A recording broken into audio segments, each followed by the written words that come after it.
تو میرے بھائیوں، اور یہ کافی زیادہ لاسز تھے، آپ کو پتہ ہے 70 اصحاب شہید ہوئے اس میں. اور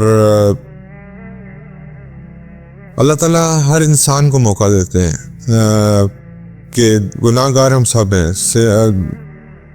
وہ اللہ کے نبی کا ارشاد ہے نا، کہ جس کا مفہوم ہے، اللہ کے نبی فرماتے ہیں کہ اے ابن آدم، سارے ابن آدم جو ہیں وہ کیا ہیں؟ گناہ گار ہیں، لیکن بہترین کون ہے؟ جو ان میں سے توبہ کرنے والا ہے. تو کوئی ایسا نہیں ہے جو گناہ نہیں کرتا، یہ پاسبل ہی نہیں ہے. لیکن بہترین اللہ کو کون ان میں سے پسند ہے؟ جو توبہ کرنے والوں میں سے. تو اللہ رسی دراز فرماتے ہیں ایک پوائنٹ تک. اللہ کی اطاعت اور اللہ کے رسول کی اطاعت اگر آپ نہیں کر رہے، اللہ ایک پوائنٹ سے آپ کو چھوڑ دیتے ہیں، اور پھر اس کے بعد جب رسی پکڑتے ہیں تو پھر وہ اس سے کوئی بچ نہیں سکتا. یاد رکھیے گا، خدا نخواستہ میرے اور آپ کی زندگی میں بھی یہ رولنگ ہے اسلام کی، اور یہ علماء کا حکم بھی ہے اور شریعت کا حکم ہے کہ اگر خدا نخواستہ کوئی باڈی ایکسیڈنٹ میں ہو ہے، میوٹیلیٹ ہو چکی ہے آج بھی، تو مت اس کو اپنے رشتہ داروں کو دیکھنے دیں، کیونکہ وہ ایک امیج پوری عمر کے لیے کیا ہو جائے گا. تو احد سے کی لیسن میں ہمیں یہ بھی ملتا ہے. الحمدللہ رب العالمین، الصلاۃ والسلام علی رسول الکریم، اما بعد فاعوذ باللہ من الشیطان الرجیم، بسم اللہ الرحمن الرحیم. احد کے شہید، شہدائے احد اور احد سے حاصل کرنے والے لیسنز کیا ہیں، اس کے بارے میں آج اللہ کے حکم سے انشاءاللہ ہم پڑھیں گے. اور وہ یہ ہے کہ احد میں کیا ہوا وہ تو ہم نے پچھلی دفعہ کور کیا، اور مسلمانوں کو کیسے ایک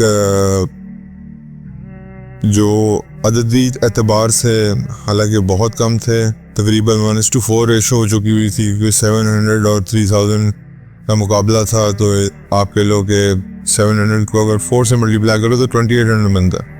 تو it was even more than 1:4 ratio. لیکن اللہ تعالیٰ نے شروع میں فتح دی، لیکن مال کی وجہ سے وہ فتح جو ہے وہ شکست تو نہیں کہیں گے، لیکن نقصان میں تبدیل ہوگی. اور دشمن جو ہے وہ اللہ معاف کرے مسلمانوں پہ ایک بھاری نقصان انفلکٹ کرنے میں کامیاب ہو گیا. اچھا، اس میں نے آپ کو جیسے بدر میں بتایا تھا کہ حضور صلی اللہ علیہ وسلم ہر انسان کو ویٹ کرتے تھے اپنی فوج میں. اس کی وجہ یہ تھی کہ تاکہ فوراً جب حضور کسی کی طرف بھی دیکھیں تو سپلٹ سیکنڈ میں اس کا چہرہ پہچان لیں. ظاہری بات ہے فوج کی اتنی بڑی نہیں تھی، لیکن سپلٹ سیکنڈ میں وہ فوراً پہچان لیتے تھے کون ہے. تو 2 صحابی تھے، ٹین ایجرز تھے، بڑے خوبصورت چھوٹا سا واقعہ ان کا.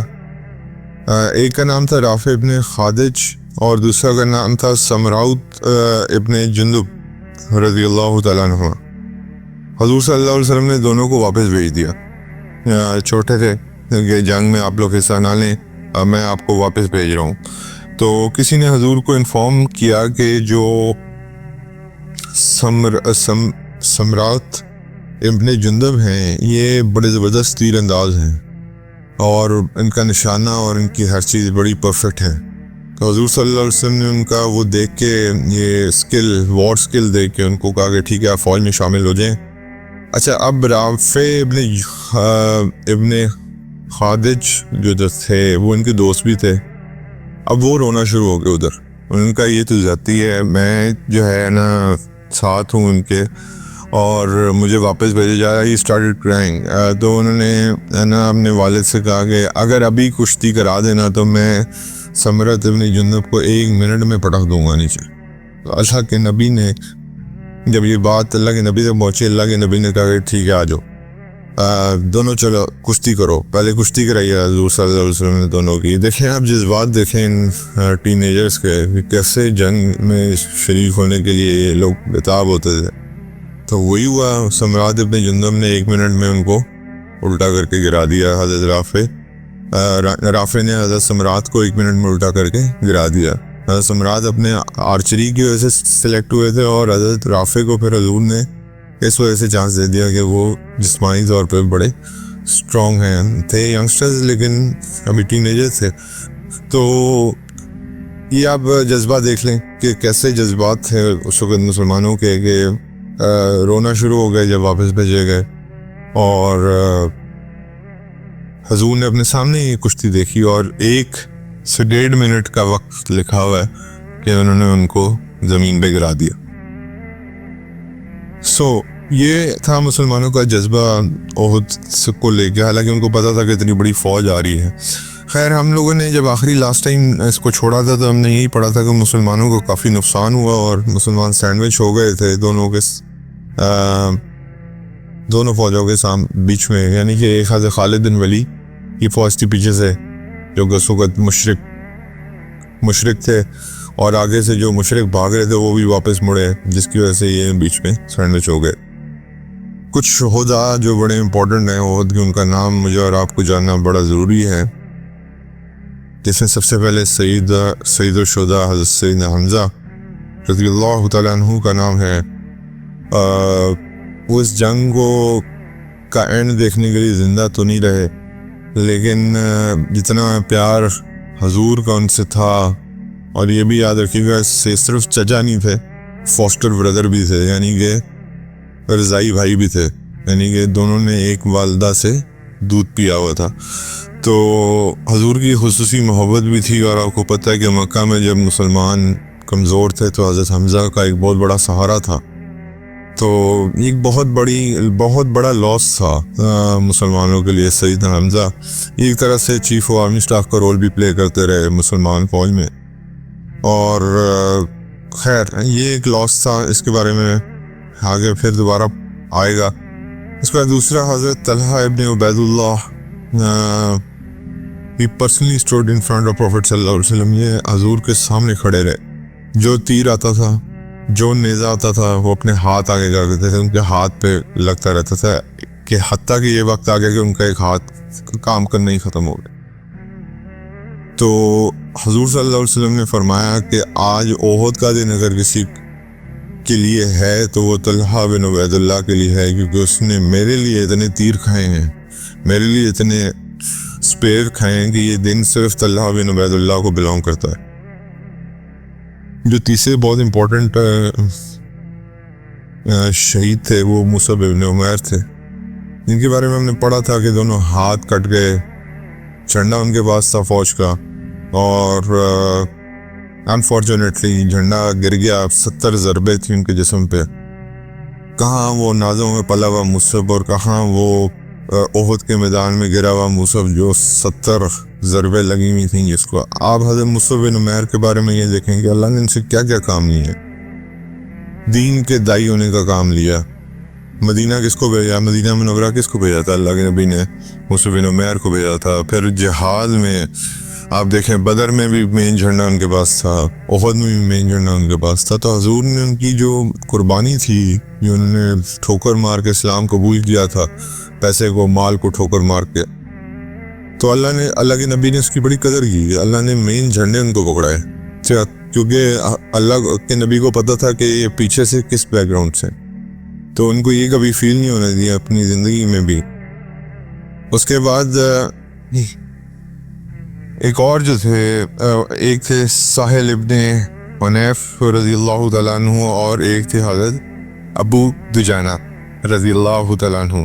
حضرت ابو دجانہ کے بارے میں آپ پڑھ چکے ہیں پہلے, لیکن حضرت ساحل بن حنیف بھی ایک بڑے زبردست واریر تھے, بڑے گیلنٹلی انہوں نے فائٹ کیا. لیکن اس پروسیس میں کتنی دیر لڑ سکتا تھا کوئی, جب آپ کے دونوں طرف سے حملہ ہو چکا ہے تو شہید ہوئے. ابو دجانہ بھی بہت بڑے واریر تھے, اور ان کے بارے میں مشہور تھا کہ یہ 2 وقتوں میں سر پہ ریڈ بینڈ باندھا کرتے تھے. ایک جب یہ بہت غصے میں ہوتے تھے, اور جب ایک جنگ میں ہوتے تھے. تو جب بھی جنگ لڑتے تھے تو سر پہ لال کلر کا ایک بینڈ باندھ لیا کرتے تھے, یا غصہ آیا ہوتا تھا نا تو لال کلر کا بینڈ باندھا ہوتا تھا انہوں نے سر پہ. دس وچ شوٹ کے حضرت ابو دجانہ مطلب اپنی سگنیفائی کرتے تھے پوزیشن, میری سے پوزیشن کیا ہے اپنے اس ریڈ بینڈ سے. ان کے بارے میں ایک بہت خوبصورت بات یہ ہے کہ حضور صلی اللہ علیہ وسلم نے اپنی سوڈ اٹھائی, اور کہا کہ اس کا حق کون ادا کرے گا. تو سارے صحابہ ظاہری بات ہے اس کی خواہش تھی کہ حضور کی سوٹ سے ہمیں لڑنا نصیب ہو. تو حضور نے منع کرتے رہے کہ وقت آیا ابو دجانہ کا، انہوں نے کہا کہ آپ مجھے دیجئے. تو حضور نے ان کو عطا فرمائی اور انہوں نے کہا کہ یا رسول اللہ اس کا حق کیا ہے، اس تلوار کا حق کیا ہے. تو حضور صلی اللہ علیہ وسلم نے فرمایا اس تلوار کا حق یہ ہے کہ آپ لڑتے رہیے حتیٰ کہ جنگ کا خاتمہ ہو جائے. تو حضرت ابو دجانہ جو تھے انہوں نے وہ تلوار لی اور اس کا رائٹ پورا کیا اور اینڈ تک لڑتے رہے حتیٰ کہ اللہ نے شہادت سے نوازا. انہوں نے اسلام کو اور مسلمانوں کو ہر طرح سے ڈیفینڈ کرنے کی کوشش کی حتیٰ کہ اپنی جان جو ہے وہ اللہ کے راستے میں قربان کر دی. حضور صلی اللہ علیہ وسلم نے ان کے بارے میں فرمایا کہ look at him the way he is walking. یہ ہم نے پڑھا بھی تھا پہلے through the lines of the enemy. اللہ تعالیٰ کو تکبر پسند نہیں ہے، یہ ابھی ہم نے قرآن میں بھی پڑھا. اللہ کو تکبر پسند نہیں ہے سوائے ایک کنڈیشن کے علاوہ، جب آپ دشمن کے خلاف کھڑے ہو کے جنگ لڑ رہے ہو. تو حضرت ابو دجانہ نے وہ تکبر جو ہے وہ میدان جنگ میں دکھایا. جس طرح ان کی واک تھی اللہ کو وہ واک بہت پسند آئی. تکبر کی واک تھی اور دشمنوں کو رینکس کے اندر سے جاتے ہوئے وہ کاٹتے ہوئے حتیٰ کہ یہاں تک یہ پوائنٹ آیا کہ وہ شہادت اللہ تعالیٰ نے ان کو نصیب فرمائی. تو تکبر دکھانا ہے تو میدان جنگ میں دشمن کو دکھانا ہے، وہ اللہ کو پسند ہے. عام دنوں میں مومن کو نہیں دکھانا. اور اقبال جو اس طرح کہتے ہیں کہ مومن جب مومنوں کے ساتھ ہوتا ہے تو وہ ملائم ہوتا ہے سلک کی طرح، اور جب دشمن کے ساتھ ہوتا ہے تو فولاد کی طرح ہوتا ہے، یعنی کہ اتنا ہی سخت ہوتا ہے. تو یہ مومن کی نشانی ہے. اس کے بعد اینجلز نے بھی اس جنگ میں حصہ لیا اور حضرت سعد بن ابی وقاص رضی اللہ تعالیٰ عنہ ایک حدیث میں ارشاد فرماتے ہیں، بخاری کی حدیث ہے، کہ مجھے ابھی تک یاد ہے کہ کچھ سفید کپڑوں میں ملبوس لوگوں نے اس جنگ میں حصہ لیا. اور جب حضور صلی اللہ علیہ وسلم جنگ ختم ہونے کے بعد فرمایا تھا جبرائیل اور میکائیل تھے. اب کوشچن یہ بنتا ہے کہ بدر میں جب اینجلز نے حصہ لیا تھا اس وقت تو مسلمان جیت گئے تھے. لوگ کہیں گے اگر اینجلز تھے اس میں اور وہ بھی اتنے بڑے حضرت جبرائیل حضرت میکائیل جیسے، تو یہ جنگ کیوں جو ہے وہ نقصان میں گئی؟ تو اس کا سب سے بڑا سمپل سا آنسر ہے disobedience of Allah and prophet صلی اللہ علیہ وسلم. بدر میں کوئی ڈس اوبیڈینس نہیں تھی. اگر یقین مانے بدر میں بھی ڈس اوبیڈینس ہوتی، چاہے یہ 1000-5000 اینجلز ساتھ موجود ہوتے پھر بھی شکست ہو جانی تھی. اس لیے یہ ڈس اوبیڈینس جو ہے انسان کو، چاہے آپ کے ساتھ فرشتے بھی کھڑے ہوں، یہ آپ کو شکست میں تبدیل کر دیتی ہے. اللہ کی اطاعت اور اللہ کے رسول کی اطاعت اگر ہم نے چھوڑ دی، چاہے فرشتے بھی ہمارے ساتھ ہوں، تو یہ شکست میں، دنیا کی شکست میں اور آخرت کی شکست میں بدل جائے گی. تو میرے بھائیوں، اور یہ کافی زیادہ لاسز تھے، آپ کو پتہ ہے 70 اصحاب شہید ہوئے اس میں. اور اللہ تعالیٰ ہر انسان کو موقع دیتے ہیں کہ گناہ گار ہم سب ہیں. وہ اللہ کے نبی کا ارشاد ہے نا کہ جس کا مفہوم ہے، اللہ کے نبی فرماتے ہیں کہ اے ابن آدم، سارے ابن آدم جو ہیں وہ کیا ہیں؟ گناہ گار ہیں، لیکن بہترین کون ہے؟ جو ان میں سے توبہ کرنے والا ہے. تو کوئی ایسا نہیں ہے جو گناہ نہیں کرتا، یہ پاسبل ہی نہیں ہے. لیکن بہترین اللہ کو کون ان میں سے پسند ہے؟ جو توبہ کرنے والوں میں سے. تو اللہ رسی دراز فرماتے ہیں ایک پوائنٹ تک. اللہ کی اطاعت اور اللہ کے رسول کی اطاعت اگر آپ نہیں کر رہے، اللہ ایک پوائنٹ سے آپ کو چھوڑ دیتے ہیں، اور پھر اس کے بعد جب رسی پکڑتے ہیں تو پھر وہ اس سے کوئی بچ نہیں سکتا. کیونکہ قارون کا واقعہ بھی آپ نے پڑھ لیا، آپ کے سامنے ہی تھا. اور اس کے بعد میں نے آپ کو بتایا تھا کہ اللہ تعالیٰ کا اتنا کرم ہے ہم پہ کہ اگر آپ نیکی کی نیت کریں تو نیکی لکھ دی جاتی ہے، اور اگر وہ نیکی کر جائیں تو 10 نیکیاں لکھ دی جاتی ہیں، 10 کم سے کم اور 700 زیادہ سے زیادہ. ویئر ایز اگر آپ ایک گناہ کریں تو وہ گناہ نہیں لکھا جاتا، فرشتے کو حکم ہے کہ ویٹ کرو، شاید یہ توبہ کر لے. اگر وہ توبہ کر لیتا ہے تو وہ گناہ لکھا ہی نہیں جاتا، لیکن اگر وہ توبہ نہیں کرتا تو پھر ایک گناہ کے بدلے میں ایک گناہ لکھا جاتا ہے. تو اللہ تعالیٰ نے تو ہمارے لیے آسانیاں پیدا کی نہیں ہیں، لیکن ہم خود اپنے ساتھ ظلم کرنے والوں میں سے ہیں. یہ احد جو ہے یہ آخری جنگ تھی جس میں مسلمانوں کا اتنا بڑا نقصان ہوا ہے، پہلی اور آخری. اس سے مطلب کہ تبھی حضرت عائشہ نے یہ سوال کیا تھا حضور سے کہ یا رسول اللہ، احد کے دن کے علاوہ کوئی آپ کے اوپر سخت دن گزرا؟ تو انہوں نے کہا طائف کا دن احد سے بھی سخت تھا. تو لیکن اس لیے بیٹل ڈے میں، بیٹلز میں اگر آپ دیکھیں یا غزوات میں دیکھیں تو اس میں سب سے ٹف ڈے جو تھا وہ احد تھا. اور اس کے بعد اللہ تعالیٰ نے کبھی مسلمانوں کو اتنا نقصان نہیں پہنچا کبھی بھی. اس کے بعد صرف اللہ کا مقصد کیا تھا؟ اللہ تعالیٰ مسلمانوں کو اسٹرینتھن کرنا چاہتے تھے دوبارہ سے اپنے ایمان پہ، کہ یہ مت بھولو کہ بدر کی جیت اگین ہوئی تم لوگ کی وجہ سے تھی، وہ بھی میرے کرم کی وجہ سے تھی. احد میں ذرا تمہیں مال نے بہکایا تو وہی مال تمہاری شکست یا نقصان میں تبدیل ہو گیا. بھائی صرف یہاں پہ ایک لیسن دینا چاہتے تھے مسلمانوں کو کہ کامیابی صرف وہ اطیعوا اللہ و اطیعوا رسول میں ہے، یعنی کہ اطاعت اللہ اور اس کے رسول کی اطاعت کرے گا اس کو دنیا میں بھی کامیابی ملے گی اور آخرت میں بھی کامیابی ملے گی. جو نہیں کرے گا وقتی طور پہ اس کو شاید کامیابی مل جائے، لیکن کبھی بھی ہمیشہ کی کامیابی نہیں ہو سکتی دنیا دونوں جگہوں پہ. نبی کریم صلی اللہ علیہ وسلم نے جب حضرت سیدنا حمزہ رضی اللہ تعالیٰ عنہ کو دیکھا تو رو پڑے. ظاہری بات ہے، ایک تکلیف تھی اور ایک ساتھ تھا بہت پرانا، اور کی باڈی کو بہت بری طرح میوٹیلیٹ کیا گیا تھا، آپ کو پتہ ہی ہے. استغفر اللہ. یہ جو قریش اپنے ساتھ خواتین لائے تھے، ایک دو وہ لائے تھے نا کہ ہمیں انکریجمنٹ ملے گی کہ ان کو دیکھ کے کہ ان کو بانیاں نہ ملا لیں مسلمان، وہی انہوں نے ان کو اس کام پہ چھوڑا کہ جاؤ ان کے جسموں کو چاک کرو اور اپنے اپنے حساب برابر کر لو. تو یہ خواتین جو قریش کی خواتین تھی انہوں نے یہ کام کیا. حمزہ رضی اللہ تعالیٰ عنہ کی میوٹیلیشن آپ کو پتہ ہے، حمزہ رضی اللہ تعالیٰ عنہ کی میوٹیلیشن ہند بنت عتبہ نے کی تھی، کیونکہ عتبہ کو حضرت حمزہ نے قتل کیا تھا جنگ بدر میں. اور the lady was not satisfied until جب تک انہوں نے حضرت حمزہ کا پیٹ مبارک چاک نکالی اور اندر سے کلیجہ نکال کے لٹرلی چبایا ہے. اللہ تعالیٰ میں معاف فرمائے. بڑا ہی سخت عجیب معاملہ. اللہ تعالیٰ اتنی دل کی سختی کسی کو نہ دے. خیر بعد میں صحابی آپ بنی اور اللہ تعالیٰ نے، اللہ کے نبی نے معاف فرمایا. تو اس لیے ہمارے لیے ان کے بارے میں کوئی لوگ کہیں آج کل کئی دفعہ کمپیئر کر دیتے ہیں کہ یہ آج کی ہندہ ہے. میرے بھائی وہ صحابیہ ہو کے فوت ہوئی تھی، تو اس لیے ان کے بارے میں زبان درازی نہیں کرنی چاہیے. وہ ان کا اس وقت کا عمل تھا، اللہ تعالیٰ نے ان کو معاف فرما دیا. اللہ کے نبی نے جب ان کو معاف فرما دیا تو میں اور آپ کوئی نہیں ہوتے ان کے بارے میں کمنٹ کرنے والے. حضور صلی اللہ علیہ وسلم کی تعلیمات بلکہ الٹی تھی کہ مسلمان کبھی باڈی کو میوٹیلیٹ نہیں کرتے.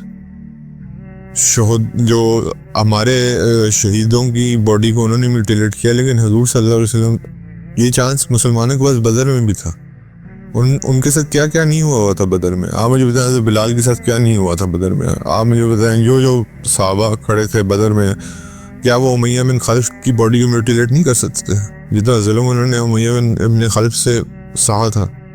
لیکن اللہ کے نبی کا حکم تھا کہ نہیں، یہ مسلمانوں کا کام نہیں ہے. میوٹیلیشن از ناٹ مسلمانوں کا کام. اس کے بعد اس لیے یاد رکھیے گا یہ جسم میرے اور آپ کی امانت ہے. اللہ تعالیٰ نے مجھے اور آپ کو امانت کے طور پہ دیا ہوا ہے. اللہ مجھ سے اور آپ سے اس کا سوال کرے گا قیامت کے دن کہ جو میں نے تمہیں جسم دیا تھا اس کا حق کتنا ادا کیا. اس لیے علماء کہتے ہیں کہ پرماننٹ ٹیٹوئنگ جو ہے وہ حرام ہے اسلام میں، کیونکہ آپ اس جسم کو کیا کر رہے ہیں، اس کے ساتھ چھیڑ رہے ہیں. اور پھر جو مرد جو ہیں وہ نوز اور ایئرز میں پیسنگ کرواتے حرام ہے. اور اس کے بعد یہ جو مطلب اپنی شکل کو کیوں چھیڑنا ہے آپ نے؟ آج کل کاسمیٹک سرجری آ گئی ہے. اللہ نے آپ کو جیسا بنایا ہے اس سے خوبصورت آپ کو کوئی نہیں بنا سکتا. اللہ تعالیٰ کہتے ہیں احسن تقویم، میں نے سب سے بہترین تمہاری تخلیق کی ہے. تو یہ جو بناتے بھی ہیں وقتی طور پہ بوٹاکس کرا لیں یا اس طرح کی حرکتیں کر لیں، وہ بس تھوڑے سے بعد چہرہ لٹکنا شروع ہو جاتا ہے اور سامنے نظر بھی آتا ہے. خیر،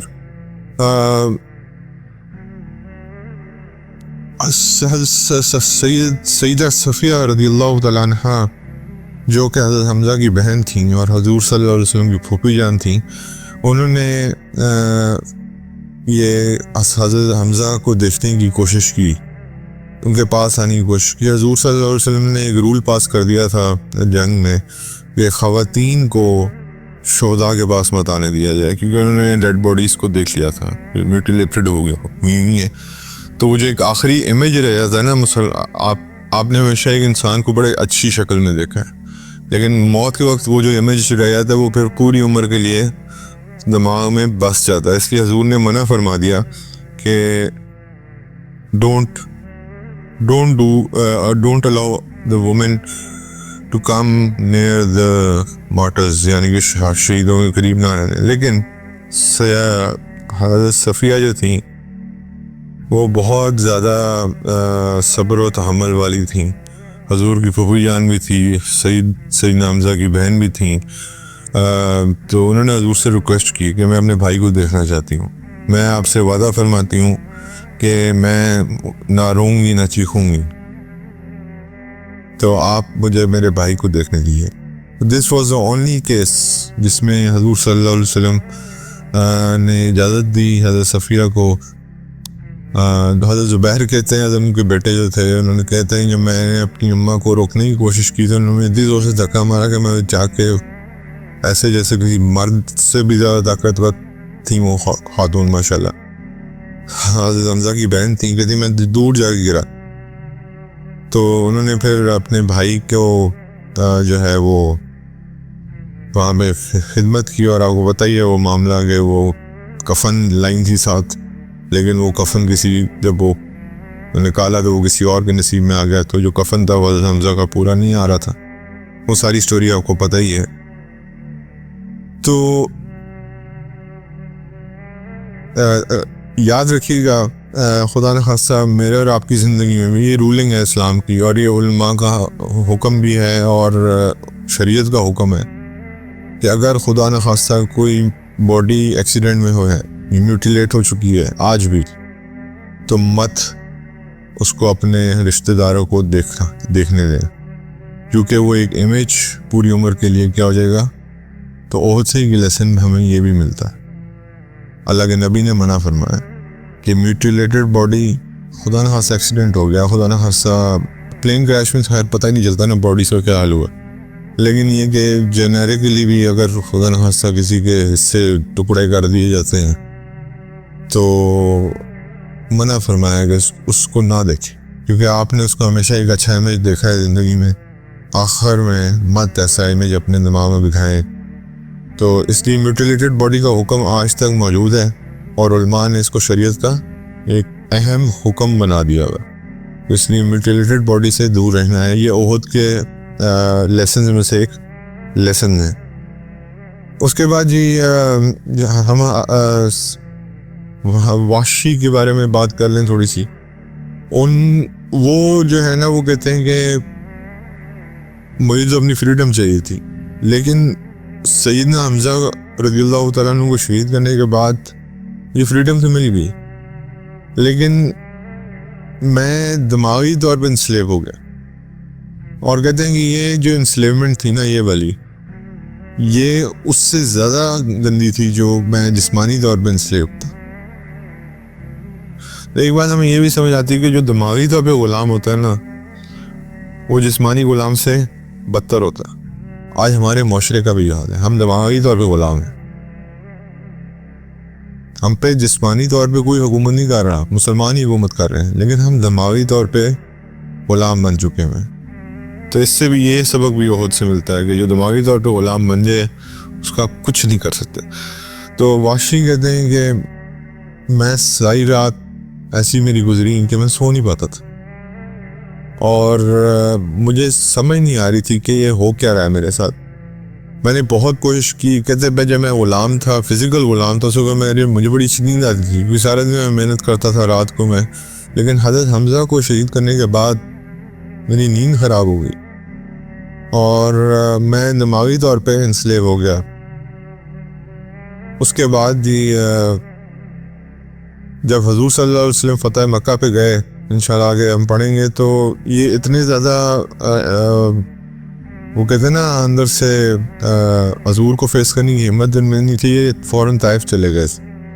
تو اور وہاں پہ ٹائم گزارا اور مکہ کی فتح کے بعد بھی بہت عرصہ وہاں رہے. پھر حضور صلی اللہ علیہ وسلم نے ان کو بلایا, ان کو کوئی بلاوا بھیجا, غالباً حضرت بلال رضی اللہ تعالیٰ عنہ کے تھرو, کیونکہ وہ بھی ایتھوپین تھے, یہ بھی ایتھوپین تھے. تو اور جب آئے تو حضور صلی اللہ علیہ وسلم نے پوچھا انتا واشی, یعنی کہ کیا تم واشی ہو؟ تو جی یا رسول اللہ میں واشی ہوں. وہی ہو جنہوں نے میرے چچا کو شہید کیا؟ جی میں ہوئی.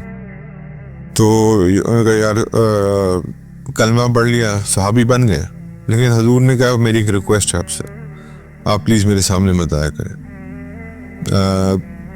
کبھی بھی میں نے کسی کو ایسے نہیں کہا, لیکن میرا ایک محبت کا تقاضا اتنا زیادہ تھا حمزہ ابن عبد المطلب سے کہ ان کو دیکھ کے ان کا چہرہ میرے سامنے آتا ہے بار بار, اور اگر میں آپ کو دیکھوں گا تو آپ کا چہرہ میرے سامنے بار بار آئے گا.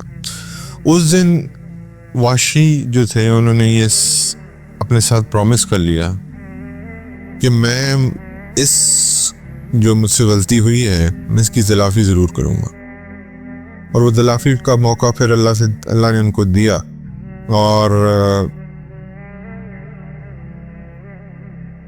اور وہ کب دیا کہ آپ کو بتائی ہے جنگ یمامہ میں انہوں نے اللہ سے دعا کیا گلے میں بیٹھ کے. دیکھیں اللہ بھی سننے والے. اب کہنے کو آپ کو میں نے بتایا تھا کہ بیسیکلی ایک انوسینٹ آدمی تھے, لیکن صرف اپنی فریڈم کی خاطر انہوں نے کیا تھا. لیکن اس میں ہوا کیا کہ انہوں نے اللہ سے دعا کی جب یہ مسلمان ہو گئے کہ یا اللہ یہ جو میرے اوپر ایک ٹیگ لگ گیا ہے حمزہ ابن عبد المطلب کا, میں اس کو دھونا چاہتا ہوں میرے سر کے اوپر سے. تو یمامہ میں پھر اللہ تعالیٰ نے ان کو موقع دیا, ان کی دعا قبول فرمائی, اور ان کے سپیر سے ہی مسلمہ کذاب جو ہے وہ جہنم میں گیا. یعنی جھوٹا نبی جس نے حضور کی زندگی میں ہی دعویٰ نبوت کر دیا. تو اس وقت سے انہوں نے یہ وعدہ کر لیا تھا کہ اس کو میں ماروں گا. تو اب اللہ سے دعا کے اندر اخلاص دیکھیں آپ کتنا زیادہ تھا کہ اللہ نے انہی کے ہاتھ سے مروایا. اس میں خالد بن ولید بھی تھے جنگ میں, اس میں بڑے بڑے صحابہ تھے, حضرت عبداللہ ابن عمر تھے. کسی کے ہاتھ سے ہی مر سکتا تھا یمامہ میں, لیکن مرا کس کے ہاتھ سے؟ وحشی کے ہاتھ سے ہی مرا.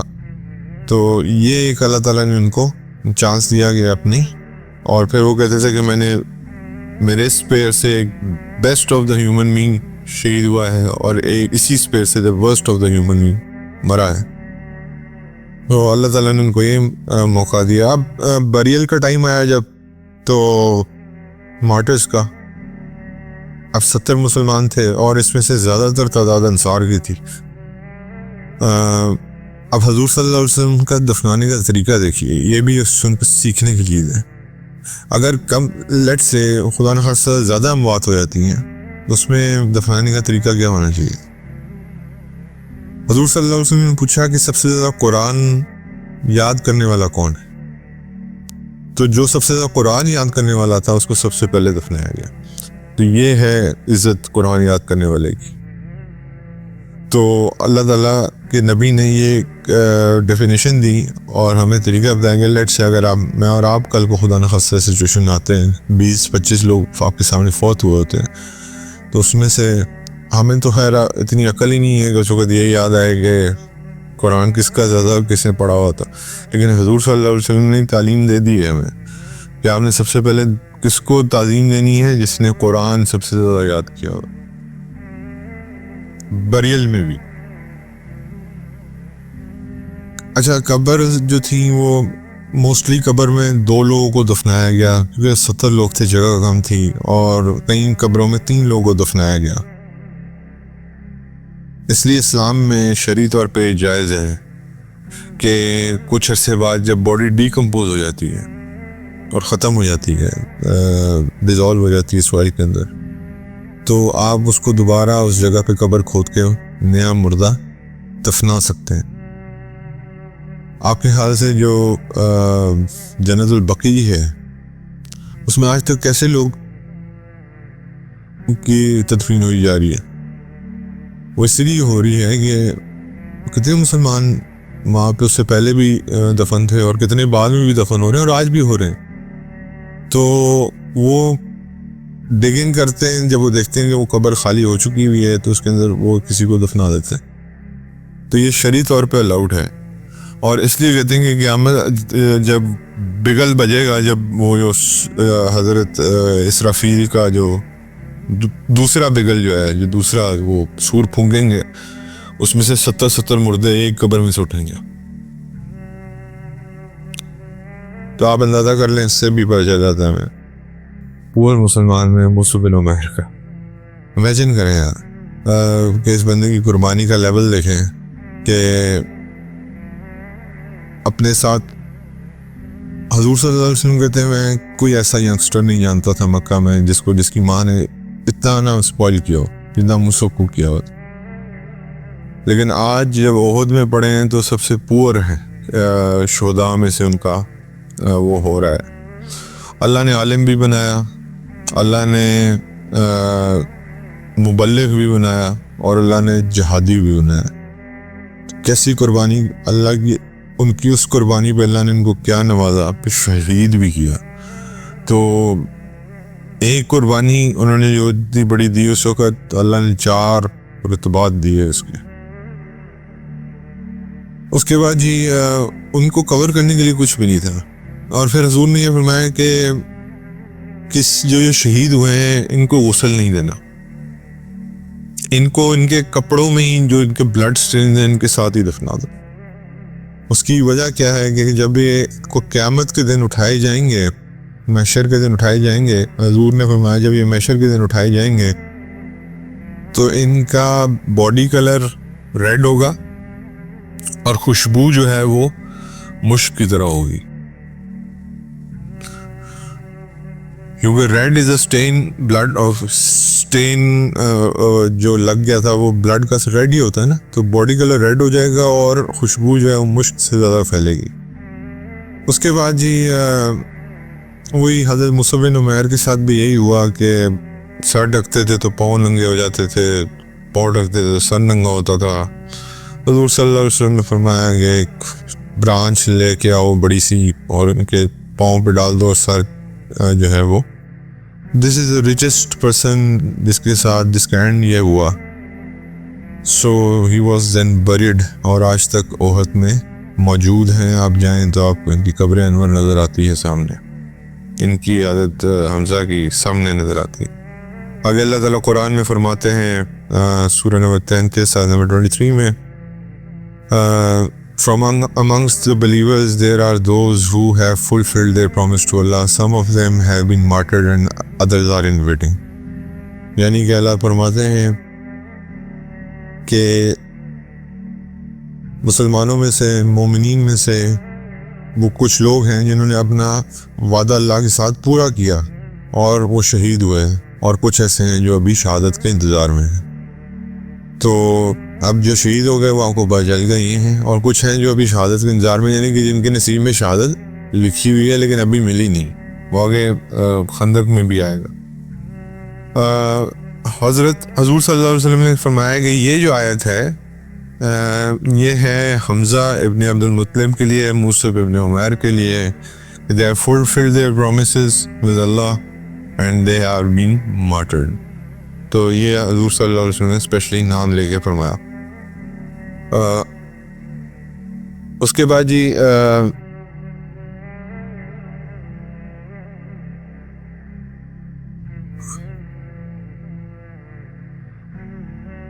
تو میرے بھائیوں قبر میری اور آپ کی بھی خود نہیں ہے دن، اور وہ وقت مجھے نہیں پتا کتنا دور ہے یا مست سر پہ کھڑا ہو، اللہ بہتر جانتے ہیں.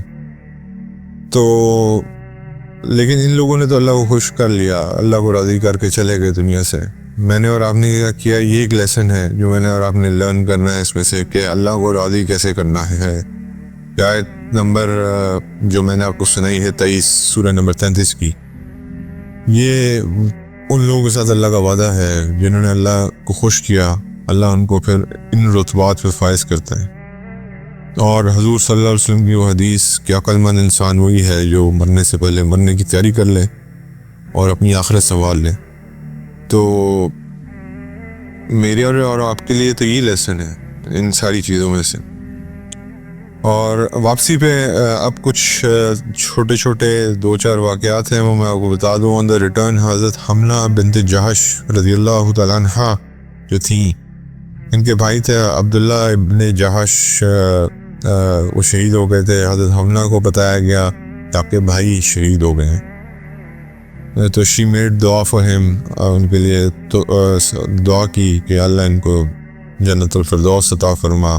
پھر ان کو بتایا گیا آپ کے انکل حمزہ ابن عبد المطلب شہید ہو گئے ہیں، تو انہوں نے ان کے لیے بھی دعا کی اللہ ان کو جنت الفردوس عطا فرما. پھر ان کو جب یہ بتایا گیا نا کہ آپ کے ہسبینڈ بھی شہید ہو گئے، تو وہ ایک دم سے زور سے رو پڑی. مطلب کہ بھائی کا بھی سنا، چچا کا بھی سنا، لیکن ہسبینڈ کا سن کے زور سے رو پڑی. اس پہ حضور صلی اللہ علیہ وسلم نے ایک بڑی گہری بات کی ہے، تو مجھے اور آپ کو آج سے یاد رکھنی چاہیے. حضور صلی اللہ علیہ وسلم نے فرمایا ہسبینڈز جو ہیں they are much closer to heart than uncles and brothers. یہ ہماری خواتین جو ہیں یہ نیچرل ہے. تو یہ بات حضور کی جو ہے نا یہ لکھ لیں. مطلب کہ جو نقصان خاتون کا شوہر سے ہوتا ہے نا، اگر اچھا شوہر ہے تو وہ شاید اس کے بھائی کے مرنے سے بھی نہیں ہوتا، وہ شاید اس کے چچا کے مرنے سے بھی نہیں ہوتا، یا شاید اس کے والد کے مرنے سے بھی نہیں ہوتا. تو عورت کے لیے اس کا شوہر اتنا امپورٹنٹ ہوتا ہے اگر وہ اچھا ہے تو. پھر ایک اور خاتون تھی، ان کا نام مینشن نہیں ہے لیکن یہ بنو دینار سے تھیں. ان کو بتایا گیا your husband, your brother, your father all have been martyred. انہوں نے آگے سے اِنَّ لِلَّهِ وَإِنَّا إِلَيْهِ رَاجِعُونَ پڑھ کے پوچھا حضور کدھر ہیں، where is Prophet صلی اللہ علیہ وسلم. ان کا is fine. ان کا no I want to see him. جب تک میں ان کو دیکھ نہیں لوں گی مجھے تسلی نہیں ہوگی. اور she waited، وہاں پہ انہوں نے ویٹ کیا جب تک انہوں نے حضور کو دیکھ نہیں لیا ان کو تسلی ہوگی. اور پھر حضور کو دیکھ کے she smiled. اور سبحان اللہ کیا ان لوگوں کے ایمان کے لیول تھے. انہوں نے کہا یا رسول اللہ آپ کو دیکھنے کے بعد ہر مشکل آسان ہے. یا رسول اللہ آپ کو دیکھنے کے بعد ہر مشکل آسان ہے. ہسبینڈ بھی لوز کر دیا، بردر بھی لوز کر دیا، فادر بھی لوز کر دیا، بیٹا بھی لوز کر دیا. کتنی بڑی مصیبت ہے ایک وقت میں ایک عورت کے لیے.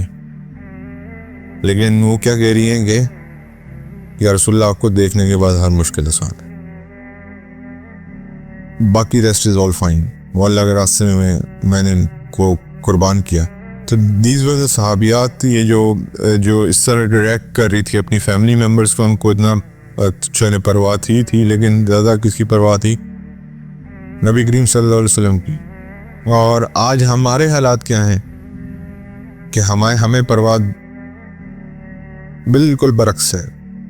میرا فیملی ممبر مرے گا نا اگر خدا نخواستہ، تو میں یا پھر مجھے اگر جیسے اب حضور نے یہ فرمایا ہے کہ اگر تمہاری نماز چھوٹتی ہے تو یہ اس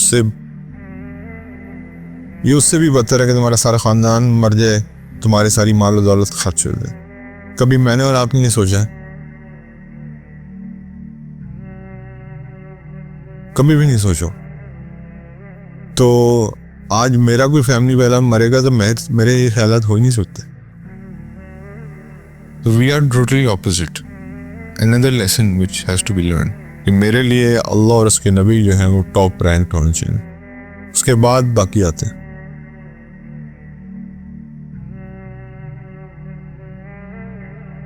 اس کے بعد صحابہ جو مدینہ منورہ میں رہ گئے انہوں نے پھر ایک اور لیسن کہ اپنی جو وڈوز تھیں، جو بیوائیں تھیں، جو یتیم ہو گئے تھے بچے، ان کا بہت خیال رکھا، جس میں سب سے زیادہ انہوں نے کیا بہترین طریقہ کیا تھا کہ ان سے نکاح کیے، کیونکہ ظاہری بات ہے ویسے وہ غیر محرم رہتے تو انہوں نے نکاح کر کے ان کا زیادہ خیال رکھا کہ سو حضور صلی اللہ علیہ وسلم نے بھی احد کی ایک میں جو ایک شہید ہوئے تھے ان کی وائف ابھی آگے آئے گا ان کے ساتھ شادی کی، اور یہ سارا کچھ ہوا تھا 7 شوال کو، مسلمان واپس آئے ہیں 7 شوال کو مدینہ منورہ، اور تاکہ ایک رات گزاری ہے مدینہ. ابھی یہ بات مجھے نہیں پتا تھی، مدینہ منورہ میں ایک رات گزاری، جو زخمی تھے ان کو ٹریٹمنٹ ملا،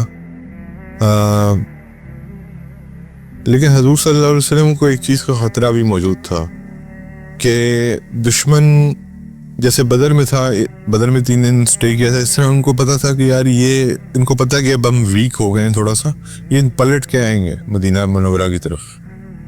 حضور صلی اللہ علیہ وسلم نے ایک دن دیا ان کو، اور اسی فوج کو جو احد میں لڑی تھی تیار کیا دوبارہ، اور کہا کہ چلو صبح واپس دوبارہ ایک اور جگہ ہے. اس سے پہلے قریش نے کیا فیصلہ کیا؟ قریش نے ابو سفیان نے ایک سرٹن پلیس پہ پہنچ کے فیصلہ کیا لیٹس گو بیک ٹو مدینہ منورہ اینڈ فنش دیم آف. تو صفوان ابن امیہ جو تھا اس نے یہ کہا کہ ڈونٹ ڈو دس. ابھی ہمیں نہیں پتا کہ ہو سکتا ہے ان کے پاس مدینہ میں بہت سارے جنگجو موجود ہوں، یہ نہ ہو کہ ہم جو ابھی پھونک پھانک کر رہے ہیں یہ شکست میں تبدیل ہو جائے. چپ کر کے مکہ واپس چلے جاؤ، مکہ والوں کو شکل دکھاؤ کہ دیکھو ہم نے مسلمانوں پہ اتنا ہیوی لاس انفلکٹ کر دیا. ابھی اللہ نے ان کے دماغ میں ڈالی ہے، ظاہری بات ہے خود تو کوئی انسان نہیں سوچ سکتا. تو اور یہ جا کے بس شو کرو کہ ہم نے مسلمانوں سے اپنا بدلہ لے لیا ہے، تو وہ تو وہیں سے واپس ہو گئے.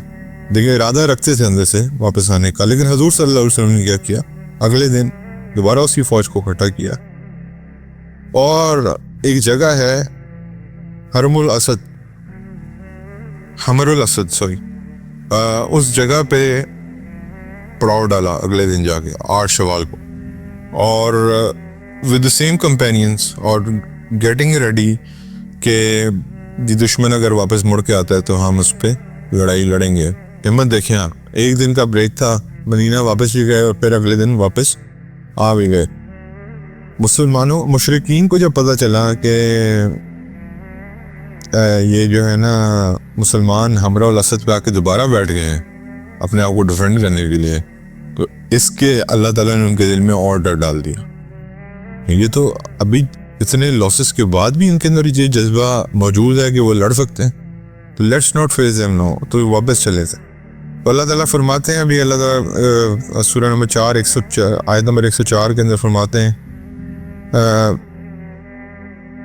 اللہ تعالیٰ فرماتے ہیں کہ ان لوگوں کا پیچھا کرنے میں سستی مت دکھاؤ، یعنی کہ کفار کا پیچھا کرنے میں سستی مت دکھاؤ. تو اس لیے اللہ تعالیٰ کے نبی جو ہیں وہ فوراً آئے.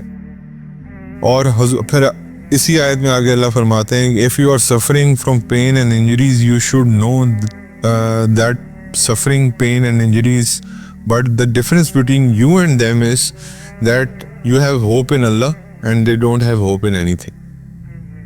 یعنی کہ اللہ فرما رہے ہیں کہ اگر آپ کو پین بھی ہے اور آپ کو انجریز بھی ہے تو ان کو بھی ہے، لیکن فرق کیا ہے کہ آپ کی ہوپ اللہ کے ساتھ جڑی ہوئی ہے، ان کی ہوپ کسی کے ساتھ نہیں جڑی ہوئی. اس کے بعد حمر الاسد پہ ٹائم سپینڈ کیا.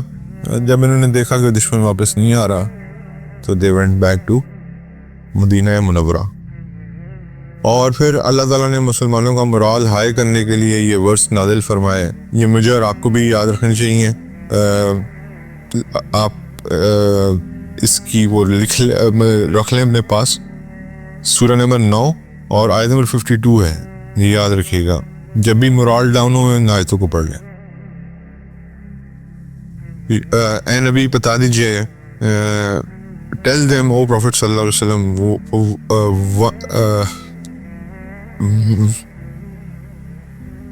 سورہ نمبر 9 آیت نمبر 52، ٹیل دیم او پروفٹ صلی اللہ علیہ وسلم Are you waiting anything to happen us besides 2 points of goodness? Besides we will be martyred, so we will get paradise, either we will have victory. یعنی کہ اللہ کیا فرما رہے ہیں کہ یا اے نبی ان کو بتا دیجئے کہ 2 پوائنٹس ہیں گڈنس کے جنگ میں، یا تو ہم شہید ہو کے جنت میں چلے جائیں گے یا پھر ہمیں جیت مل جائے گی. تو دونوں میں کیا سچویشن ہے؟ ون ون سچویشن ہے. جنت بھی خوشی ہے اور وکٹری بھی خوشی ہے. ویئر کفار کے لیے کیا ہے؟ We are waiting for Allah to punish you. Either He punish you by His own or He punish you with our hands. یعنی کہ کفار کے لیے یہ کہا گیا کہ اللہ تعالیٰ نے یہ فرمایا کہ حضور صلی اللہ علیہ وسلم کو کہ ہم اس چیز کا انتظار کریں کہ اللہ تمہیں ضرور پنش کرے گا. کیا وہ اب خود پنش کرتا ہے یا وہ کیا ہمارے ہاتھوں سے پنش کرواتا ہے؟ یہ اللہ کی مرضی ہے. تو اس سے مرال یہ جنگ کے اندر پڑھنے کے لیے یہ بڑی زبردست آیتیں ہیں. کیا ہے؟ دونوں طرف وکٹری ہے.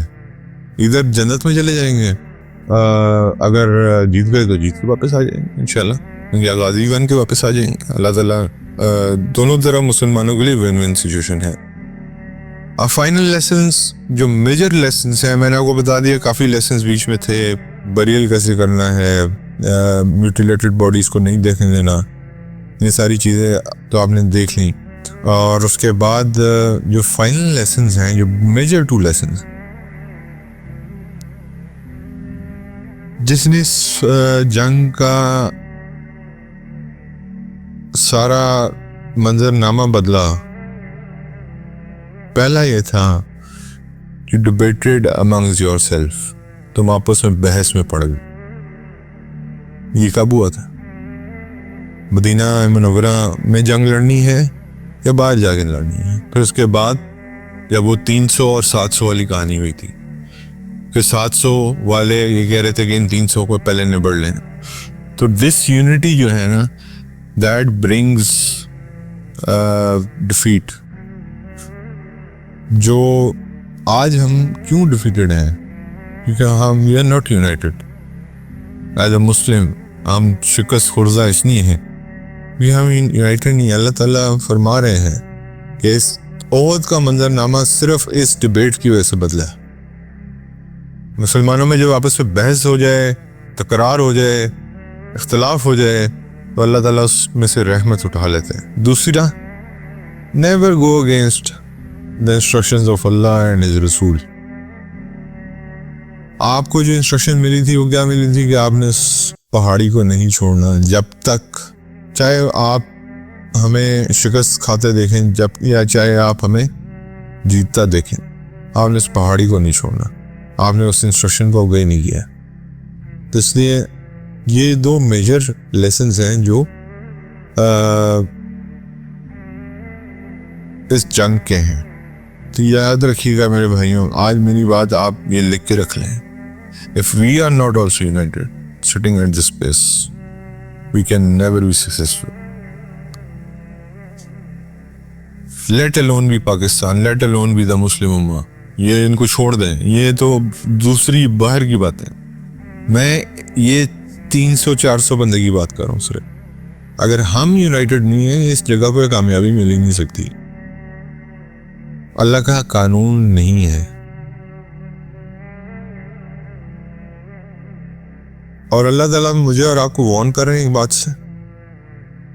اسی کے سلسلے میں سورہ نمبر 8 آیت نمبر 73، جو کافر ہیں وہ ایک دوسرے کی حفاظت کرنے والے ہیں، چاہے کوئی بھی ہوں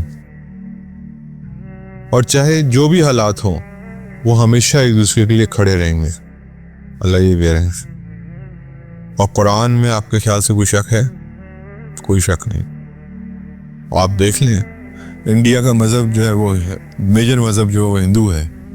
امریکہ کا کوئی مذہب، چلیں آپ کرسچینٹی تو نہیں کہہ سکتے، ان کا بھی پتہ نہیں کیا مذاہب ہے. اسرائیل از جیو. تینوں کا کوئی مذہب بدلے ہوئے، لیکن کھڑے تینوں کھٹے مسلمانوں کے خلاف. یہ اللہ کی اس آیت سے پروف ہو جاتا ہے. یہ مذہب کی جنگ نہیں ہے، it's a war against Muslims. اور اس کے بعد اسی آیت میں آگے اللہ فرماتے ہیں کہ اگر تم یہ کام نہیں کرتے تو دنیا میں بہت بڑا فساد برپا ہوگا اور فتنہ اور کرپشن پھیل جائے گی۔ یعنی کہ اگر مسلمان یونائٹ نہیں ہوتے، جیسے کفار ایک دوسرے کے ساتھ یونائٹڈ ہے، اگر مسلمان یونائٹ نہیں ہوتے تو دنیا میں فساد پھیلے گا اور کیا ہوگا؟ فتنہ برپا ہوگا اور کرپشن ہوگی۔ کیا آج یہ نہیں ہو رہا؟ پھر لوگ کہتے ہیں کہ قرآن کی حقیقت بتاؤ، سچائی بتاؤ، یہ اب کیا ہے؟ یہ مجھے آپ بتائیں، یہ اللہ تعالیٰ سورہ نمبر 8 آیت نمبر 73 میں کیا بتا رہے ہیں مجھے اور آپ کو؟ کفار ہمیشہ ایک رہیں گے، یاد رکھیے گا۔ وہ اپنا مذہب نہیں دیکھیں گے، وہ ان کا صرف مقصد ہے کہ مسلمان کی ڈسٹرکشن۔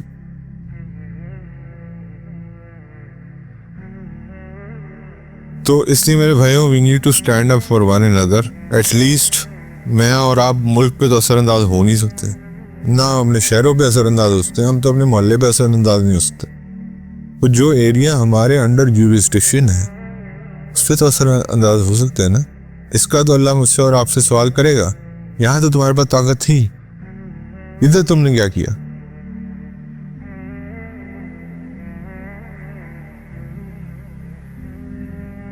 حضور صلی اللہ علیہ وسلم کے کچھ فرمان آپ کے ساتھ شیئر کر دوں۔ نبی کریم صلی اللہ علیہ وسلم نے فرمایا، مردوں کی مشابہت کرنے والی عورت اور عورتوں کی مشابہت کرنے والے مرد دونوں ہم میں سے نہیں ہیں۔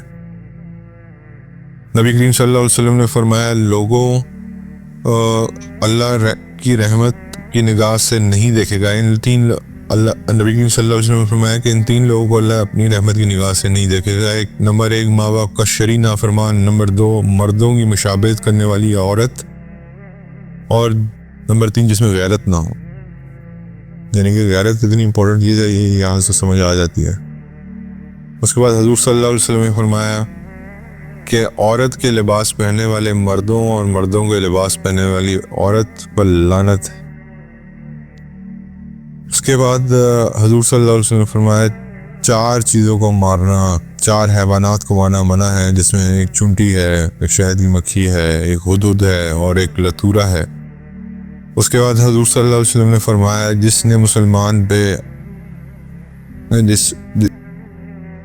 ہاں یہ اب دیکھیں، اب یہ کتنی عام بات ہے ہمارے معاشرے میں اور ہمیں پرواہ کوئی نہیں۔ حضور نبی کریم صلی اللہ علیہ وسلم نے فرمایا کہ جس نے مسلمان پہ اسلحہ اٹھایا وہ ہم میں سے نہیں ہے۔ سبحان اللہ، ادھر تو مسلمان کو ایسے کاٹ رہے جیسے اللہ فرماتے ہیں ظلم قیامت کے دن، نبی کریم صلی اللہ علیہ وسلم فرماتے ہیں ظلم قیامت کے دن اندھیروں کا سبب ہوگا۔ یعنی کہ ظلم اگر آپ کریں گے تو قیامت کے دن وہ آپ کے لیے اندھیروں کا سبب بنے گا، میرے اور آپ کے لیے۔ نبی کریم صلی اللہ علیہ وسلم نے فرمایا، جس نے یہ دعویٰ کیا کہ ایسی چیز کا جو اس کی نہیں وہ ہم میں سے نہیں، اس نے اپنا ٹھکانہ جہنم میں بنایا۔ یعنی کہ کسی نے، جیسے آج کل فورسڈ زمینیں قبضہ کر لی جاتی ہیں اور یہ دعویٰ کیا جاتا ہے یہ ہماری چیزیں ہیں اور اصل میں اس کی نہیں ہے، تو پھر اس نے اپنا جہنم میں ٹھکانہ بنا لیا اور وہ ہم میں سے بھی نہیں ہے۔ میرے بھائیوں، یہ احد کے لیسنس تھے اور یہ احد کے شہداء تھے جن کو مجھے اور آپ کو اپنی دعاؤں میں بھی یاد رکھنا چاہیے۔ ان لوگوں کی قربانیوں کی وجہ سے دین میرے اور آپ کو پہنچا ہے۔ ان لوگوں کی قربانیاں نہ ہوتی تو آج ہمارے تک دین نہ پہنچتا۔ اور ایک انسان نبی کریم صلی اللہ علیہ وسلم اٹھے اور کیسی جماعت کھڑی کی کہ اس جماعت نے آج تک دوبارہ مسلمان بنا دی ہے، الحمدللہ۔ اس لیے میرا اور آپ کا کام ہے کہ جب بھی میں اور آپ ٹوٹیں گے آپس میں تو ہمارا ڈاؤن فال سٹارٹ ہو جائے گا، ہوا آلریڈی، اور جب بھی میں اور آپ آپس میں جڑیں گے تو ہم کامیاب ہوں گے، اس دنیا میں بھی اور آخرت میں بھی۔ اللہ تعالیٰ جزائے خیر عطا فرمائے۔ شکریہ۔